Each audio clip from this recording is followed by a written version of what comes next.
Olá, estamos aqui para mais um vídeo, um arquivo pessoal. Hoje a gente vai falar um pouco sobre a anatomia cardíaca básica e mais alguns objetivos que envolvem a compreensão da fisiologia cardíaca como um todo. Então, vamos parar de enrolação e vamos nessa. Só tô meio gripado, né? Aí a voz fica meio daquele jeito. Mas enfim, a gente vai falar um pouco hoje sobre a fisiologia cardíaca, certo? Eu sei que todo mundo sabe para que o coração serve, mas só para fazer um apanhado geral, né? Evolutivamente, os animais, os organismos mais simples, eles utilizavam mecanismos como a difusão para poder trocar substâncias, moléculas, íons com o ambiente externo e utilizava esses íons, esses produtos moleculares, para poder suprir as necessidades metabólicas. Só que aí, conforme a evolução foi ganhando proporções cada vez mais complexas, os organismos que antes eram muito simples acabaram ganhando complexidades ainda maiores, acabaram ganhando a capacidade de se organizar em tecidos, e logo esses tecidos se organizavam em camadas, e aí acabou que ficou inviável para organismos tão grandes, como por exemplo um elefante, obter a partir do meio ambiente todas as moléculas, íons, nutrientes por meio de uma difusão. A difusão é lenta demais para suprir as necessidades de organismos celulares muito grandes, tá? Por isso que ao longo da evolução, o desenvolvimento de um sistema hidráulico, de um sistema circulatório, foi necessário para contornar aquela lenta velocidade de difusão, apesar de ela não ter sido excluída. A difusão ainda ocorre em níveis menores e para trocas que não envolvem uma velocidade tão imediata assim. É por isso que o coração e a rede de vasos sanguíneos existe. Ele é uma câmara, aliás, ele é uma bomba com 4 câmaras, completamente isolado e complexo, que serve justamente todos esses circuitos e a forma como ele está organizado, até mesmo a sua morfologia é explicada por uma necessidade de gerar fluxo para poder fazer um fluido, um líquido, correr por essa vasculatura, por um encanamento, para que os nutrientes dissolvidos ali naquele fluido dissolvidos, né, eles alcancem os níveis celulares que precisam alcançar para poder realizar as trocas e reações metabólicas. Então aqui, como vocês estão vendo, o coração é um órgão que tem um formato, se a gente parar para pensar em relação ao desenho, né, do coração, literalmente, ele é muito diferente. Ele é um órgão que está localizado no mediastino, diferente do que nós pensávamos anteriormente, há alguns momentos atrás da ciência. O coração ele não está localizado no lado esquerdo do corpo. O coração, sim, se localiza no centro do tórax, no mediastino, mais ou menos abaixo do osso externo. Entretanto, essa proeminência aqui, mais afunilada do músculo cardíaco, ela se localiza mais na porção esquerda do corpo, tá? E como ela é muito mais carnuda, né, como vocês veem aqui, ó, ela é muito mais espessa e carnuda, a contração dela fica muito mais sensível, tanto ao toque físico mesmo, mais do lado esquerdo do peito, tá? O coração é dividido de uma forma muito simples, certo? A gente, e até mesmo paradoxal, pode parecer. Essa parte de cima, que a gente consegue observar o início desse sistema vascular e algumas estruturas, duas câmaras, aliás, que nós chamamos de átrio, é o que nós chamamos de base do coração, enquanto que essa porção é o ápice. O que, nessa análise, faz com que a gente passe a imaginar o coração de um formato mais piramidal, né? Então aqui eu tenho a base, aqui eu tenho as duas arestas se unindo no ápice, formando meio que um triângulo, né? Poligonalmente falando e poliedricamente falando, uma pirâmide, tá? Fazendo um corte, a gente consegue ver mais precisamente o nível de complexidade da musculatura cardíaca, tá bom? É uma musculatura que, como eu já mencionei anteriormente, ela precisa ser forte, parruda, robusta, para poder suprir as ideais, necessidades ideais físicas, para poder gerar fluxo. Então aqui nós vemos abertos os átrios, que são essas duas câmaras localizadas na base, e os ventrículos, que são outras duas câmaras, a nível de volume são maiores, tá? E elas também servem para receber sangue. O que acontece? O sangue, naturalmente, ele chega primeiramente no coração pelo átrio direito, pela desembocadura de duas grandes veias calibrosas, chamadas cavas, uma que vem de cima, outra que vem inferiormente, por isso são inferior e superior, tá? Então, o sangue vem de toda a circulação sistêmica, de todas as regiões corporais e desemboca aqui no interior do átrio.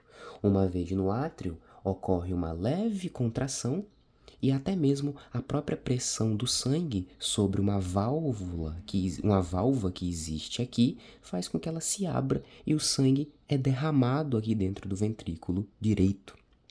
Do ventrículo direito ocorre uma contração que ejeta o sangue para cima, né? Então vocês verificam que essa contração ela já começa a iniciar uma lógica de força, porque a veia, no caso a artéria, que é o tronco pulmonar, que está aqui em cima, ele precisa receber o sangue está aqui embaixo. E isso é contra a gravidade. Então já existe aí a aplicação de uma lógica de força, para gerar uma força que empurre esse sangue para cima, que é contra a gravidade. Esse sangue, representado por essas setinhas azuis, ele está completamente desoxigenado e ele está indo por meio desse tronco pulmonar para os pulmões, a fim de que ele seja oxigenado. Ele passa por aqui, pelo tronco pulmonar. Nesse meio do caminho, o tronco pulmonar segue duas vias distintas, chamadas de artérias pulmonares, aqui as esquerdas, aqui as direitas, e esse sangue chega até os pulmões, onde ele vai trocar lá naquela superfície alveolar o CO2 e recebe oxigênio, que está chegando agora, recém-chegado nas vias aéreas inferiores. Quando o sangue é oxigenado, ele volta por meio das veias pulmonares, olha só, e desemboca aqui no átrio esquerdo. Aqui, o átrio esquerdo, uma vez cheio de sangue, ejeta o sangue para o ventrículo esquerdo, que, se vocês pararem para observar, por ter uma parede muscular muito mais espessa que a do seu vizinho, o ventrículo direito, ele consegue, num momento de contração, gerar um gradiente de força muito grande. Por que isso é importante? Porque é o sangue que está aqui, sangue recém-oxigenado, que vai ser enviado para todos os tecidos corporais. E isso envolve dos pés até o cérebro. O cérebro está acima do coração. Há um fator, um vetor gravidade fazendo força no sentido oposto. Então essa força de contração tem que ter um gradiente considerável para enviar sangue para todos os tecidos corporais, inclusive aqueles que estão acima do coração e sujeitos à força da gravidade. Então isso já explica, por exemplo, o porquê anatomicamente esse ventrículo é mais favorecido, com uma musculatura mais parruda do que o ventrículo direito. Então aqui a gente vê como que esse processo acontece, né? Eu mencionei que o coração possui algumas válvulas, só que eu não sei se ficou muito claro quais são os objetivos dessas válvulas, da presença dessas válvulas, né? Essas válvulas, elas vão funcionar basicamente como aquelas catracas de ônibus. Ela basicamente permite com que você passe, mas que você não consiga voltar por ela no sentido oposto. E a ideia é justamente essa. Essas válvulas, elas estão em posições estratégicas entre câmaras ou entre uma câmara e uma artéria ou uma veia para possibilitar que o sangue não volte.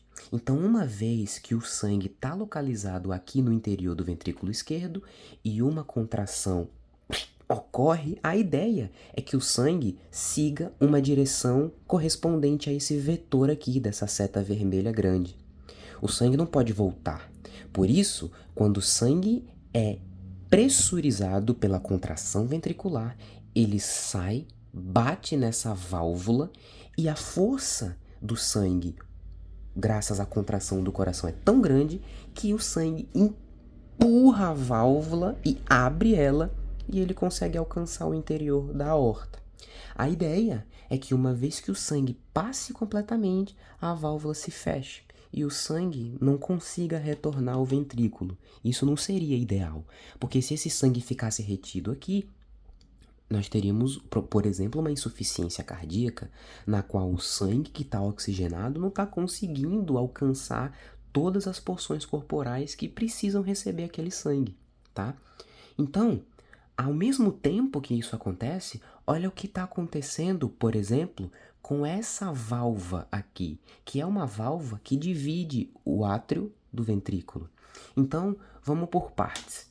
O coração vai contrair.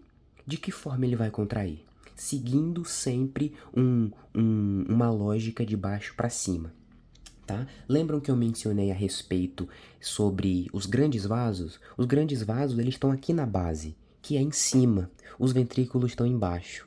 Então, uma vez que a contração ocorre, ela tem que ser forte o suficiente, não só para abrir essas válvulas, para o sangue empurrar e abrir essas válvulas. Ele tem que ser forte para bater na válvula e empurrar, mas antes disso ele precisa ser forte o suficiente para ir contra a gravidade para cima, tá? O que isso ocorre? Por que isso ocorre? E como isso ocorre? Essa contração, ela deve primeiramente começar de baixo para cima. Quando a contração ocorre de baixo para cima, o coração consegue ir empurrando o sangue de baixo para cima. A ideia é ele vir até aqui. E não, por exemplo, uma contração na qual ela ocorre de cima para baixo. Se a contração ocorre aqui em cima, eu contraio aqui e eu empurro o sangue para baixo. E essa não é a ideia, certo? Então a contração cardíaca ela ocorre nesse sentido, falando a respeito de ventrículos, tá bom? Ocorre sempre de baixo para cima, na ideia de pressurizar o sangue para empurrá-lo pelo tronco pulmonar e pela aorta. Beleza? E uma vez que essa contração de baixo para cima ocorre, quando o coração contrai, ele vem contraindo de baixo para cima, essa força de contração acaba que empurra as portas da válvula de modo que elas colabem assim e fechem ela, o que também impede o refluxo do sangue de volta para o átrio esquerdo, como vocês estão vendo aqui. Olha só. Então, o sangue é empurrado contra essa válvula chamada de semilunar e, ao mesmo tempo, há tanta pressão dentro do ventrículo, graças à contração, que o sangue também empurra as duas paredes, entre muitas aspas, dessa válvula aqui, o que faz com que ela fique fechada e esse sangue não tenha como voltar para o átrio e só tenha como único caminho viável esse aqui, a partir da abertura da válvula semilunar, tá? E isso precisa acontecer de uma forma organizada. Isso tem que acontecer de uma forma organizada, porque se houver refluxo, esse gradiente pressórico pode ser completamente alterado.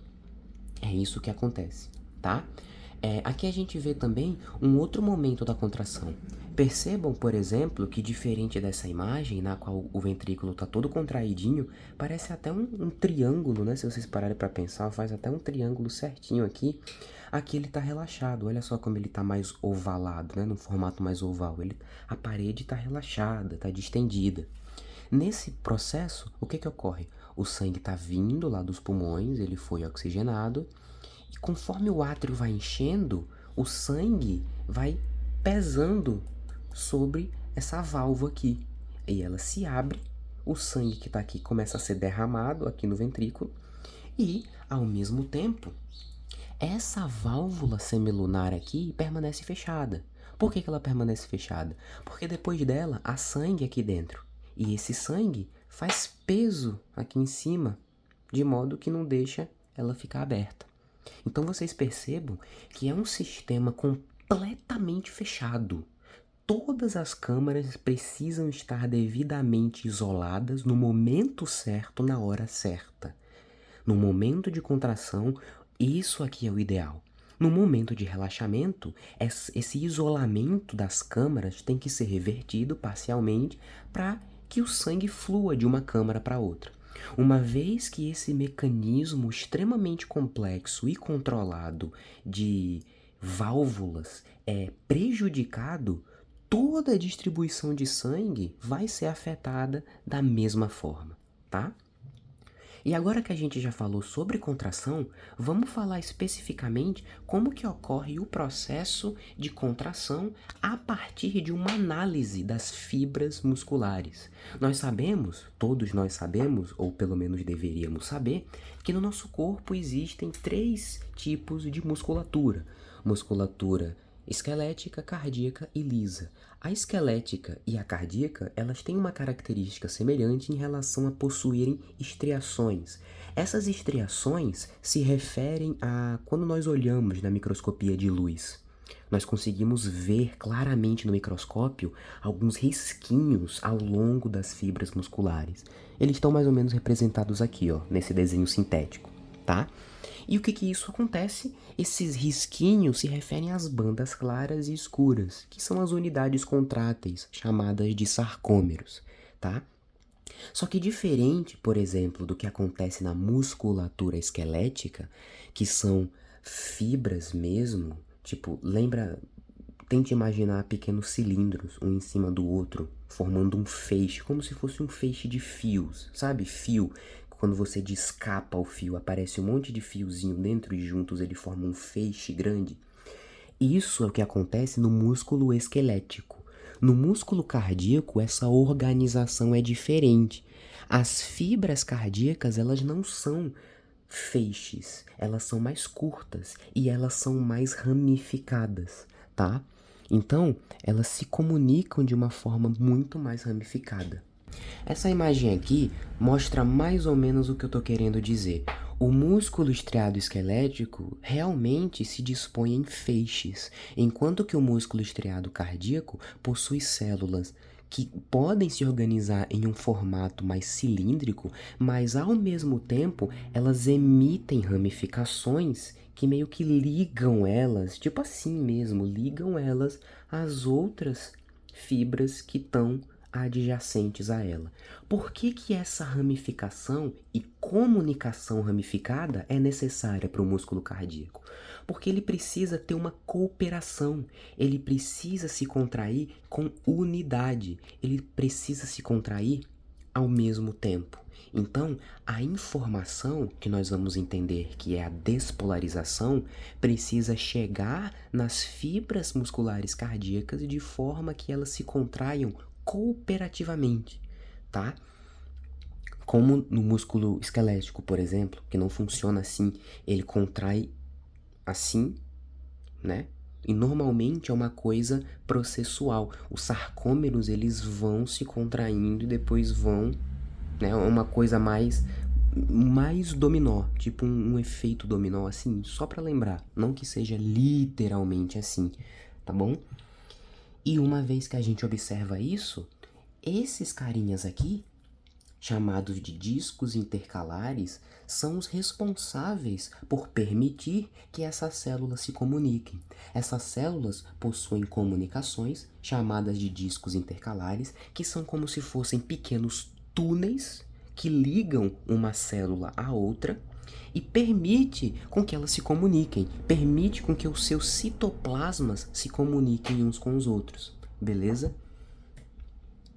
Aqui a gente vê especificamente, né, o que o sangue vai fazer conforme ele percorre todo o circuito corporal. Então vocês verificam aqui que o sangue ele chega e precisa estar em vários lugares. Por isso que a integridade do músculo cardíaco é necessária. Se o coração, como bomba, como o centro desse sistema hidráulico não funciona corretamente, então a ideia é que a longo prazo, caso essas complicações não sejam revertidas, a longo prazo, a nível crônico, nós tenhamos problemas em todas essas estruturas aqui associadas, tá bom? Para algumas estruturas, nem há tanto tempo assim, como o cérebro, por exemplo, que se ficar cerca de 5 a 10 segundos sem fornecimento de sangue, já vai começar a padecer muito, tá? Então, isso aí pode ser muito relativo. Essa outra imagem, ela é muito interessante porque explica pra gente por que que o sangue vai fluir pelo sistema circulatório, tá? Então, por exemplo, nós temos um sistema fechado hidráulico que movimenta o sangue pelo corpo. Só que como essa movimentação vai acontecer? Porque se vocês pararem para pensar, por exemplo, imagina só um canudo que dá porque eu bebo suco, eu encho ele todo de água. Encho ele todo de água. A água vai ficar ali dentro parada. Ela não vai se movimentar, né? E por que que se eu encher um canudo de água, eu coloco ele deitadinho assim, eu encho o canudinho de água, a água não vai se movimentar, ela vai ficar ali. E por que que, por exemplo, nos vasos sanguíneos não ocorre isso? Os vasos sanguíneos são esse canudo, né? E o sangue ali dentro, ele não fica parado, ele corre. Por que que o sangue corre ali e não corre no canudinho? Esse gráfico explica justamente como que esse processo ocorre. E para entender isso, a gente tem que lembrar um pouco os conceitos de física sobre fluxo, corrente, tá? Então, a gente vai falar sobre isso em alguns outros vídeos, mas o que deve ser entendido como básico é pressão, tá? O que leva um líquido a se deslocar de um ponto até o outro é pressão.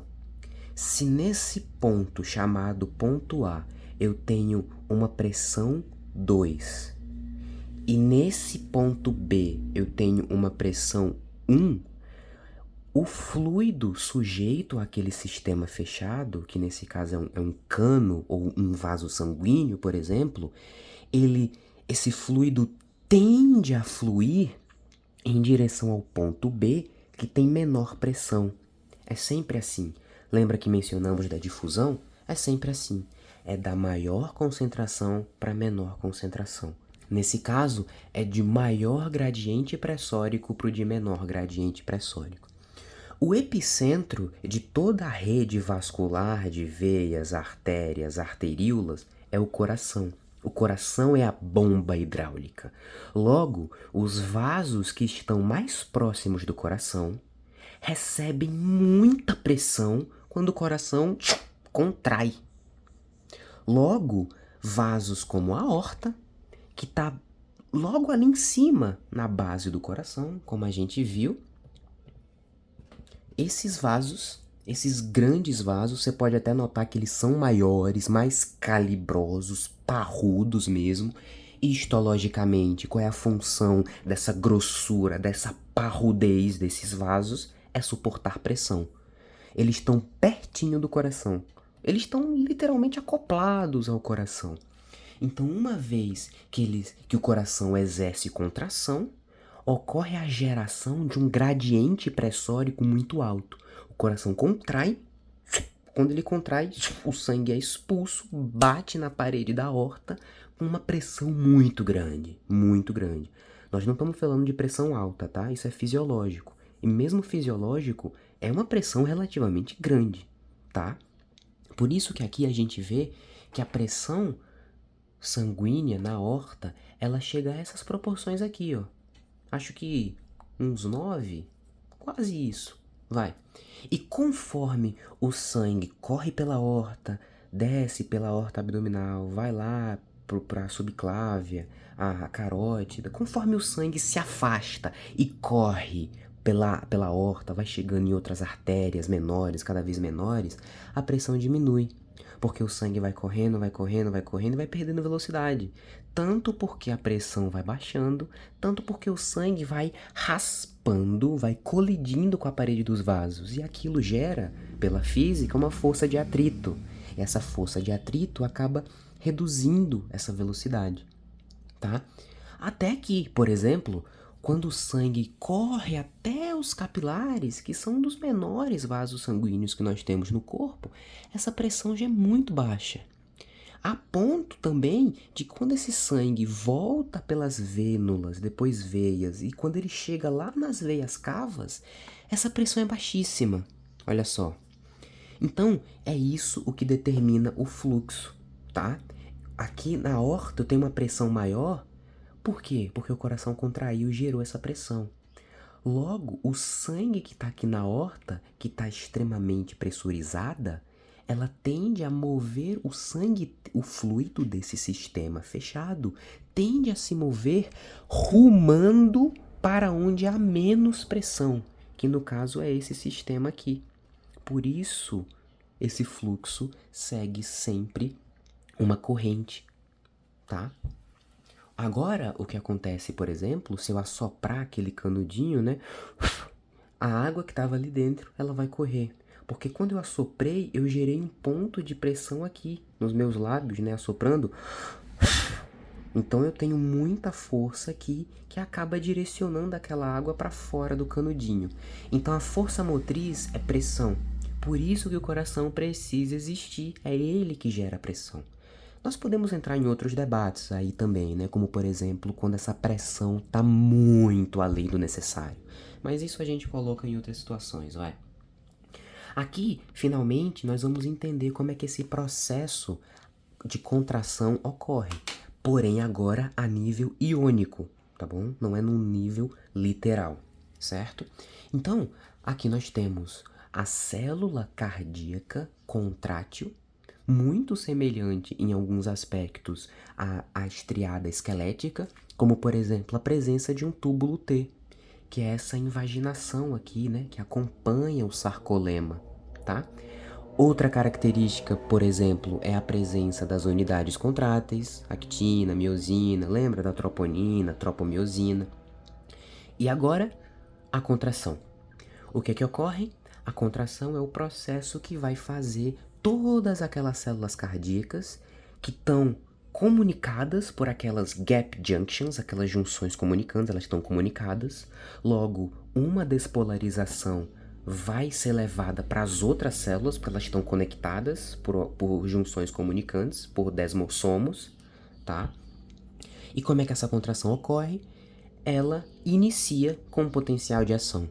O potencial de ação, como nós vimos, é quando nós alteramos a natureza elétrica da membrana de uma célula.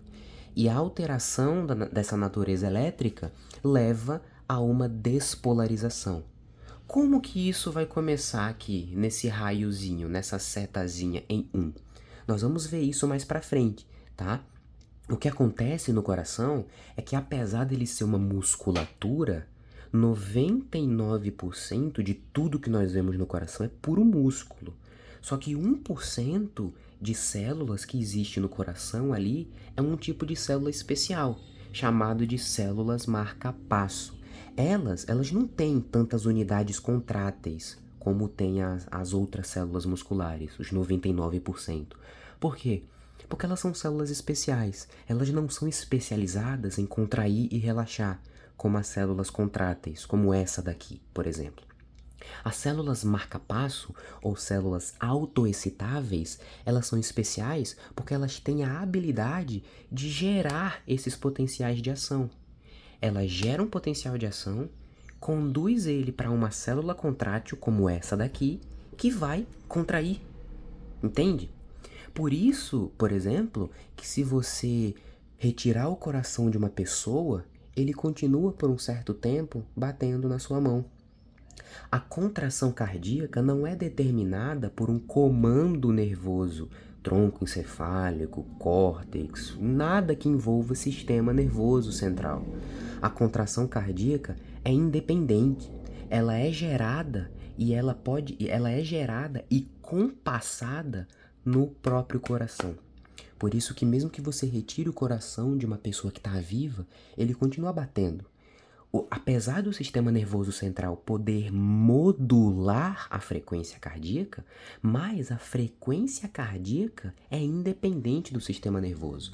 Ela é gerada no próprio coração por essas células especiais, chamadas de células marca-passo, tá? Porque elas determinam ali a contração. Elas meio que marcam passo, como um metrônomo na música, sabe? Tá, tá, tá. Elas ditam o ritmo. Tá? Nós vamos ver mais sobre elas mais tarde. Porém, essas células especiais geram esse potencial de ação. Uma vez que esse potencial é gerado, ele é transmitido para uma célula contrátil como essa por uma gap junction, por uma junção comunicante. E aqui essa seta vermelha mostra ele chegando, tá?